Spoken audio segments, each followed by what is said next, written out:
Welcome back to my channel. இன்றைக்கி நம்ம அம்மா வச்ச மீன் குழம்பு ரெசிபி தான் பார்க்க போகிறோம். டேஸ்ட் ரொம்பவே நல்லாயிருக்கும். ஃபஸ்ட்டு நம்ம அதுக்கு புளி எடுத்து தண்ணியில் ஊற வச்சு அதை கரைச்சி வடிகட்டி எடுத்துக்கலாம். புளி தண்ணி, அது கூட ஒரு பெரிய சைஸ் தக்காளியை ஸ்லைஸ் பண்ணி போட்டுக்கும், கொஞ்சமாக கொத்தமல்லி, 1 ஸ்பூன் மஞ்சத்தூள், ஒரு 4 ஸ்பூன் மிளகாத்தூள், கொஞ்சமாக கல்லுப்பு, இதெல்லாத்தையும் போட்டு நல்லா மிக்ஸ் பண்ணிக்கணும்.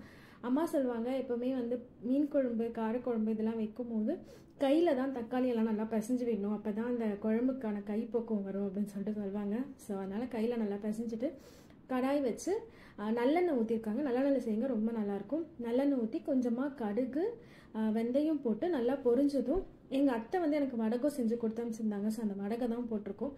வடகம் போட்டு ஸ்லைஸ் பண்ண வெங்காயம், கொஞ்சமாக கருவேப்பிலை, இதெல்லாமே சேர்த்து நல்லா வதக்கணும். அது ஒரு கோல்டன் ப்ரௌன் வரும்போது நம்ம கரைச்சி வச்சுருக்க அந்த கரைச்சலை எடுத்து ஊற்றி நல்லா கொதிக்க விடணும். அது நல்லா கொதி வந்ததுக்கு அப்புறமேட்டு நம்ம வந்து வச்சுருக்க மீன் எல்லாத்தையும் 1 by 1 குழம்புல ஆட் பண்ணிவிட்டு க்ளோஸ் பண்ணி வச்சுனா, ரொம்ப ஜென்டிலாக நீங்கள் வந்து மிக்ஸ் பண்ணணும், இல்லைனா மீன் உடஞ்சிரும்.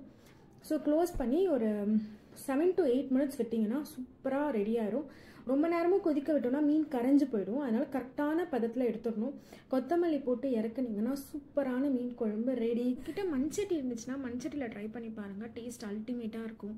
இந்த மாதிரி ரெசிபீஸை பார்க்குறதுக்கு என்னோட சேனலை சப்ஸ்கிரைப் பண்ணிக்கோங்க. See you soon. Bye bye.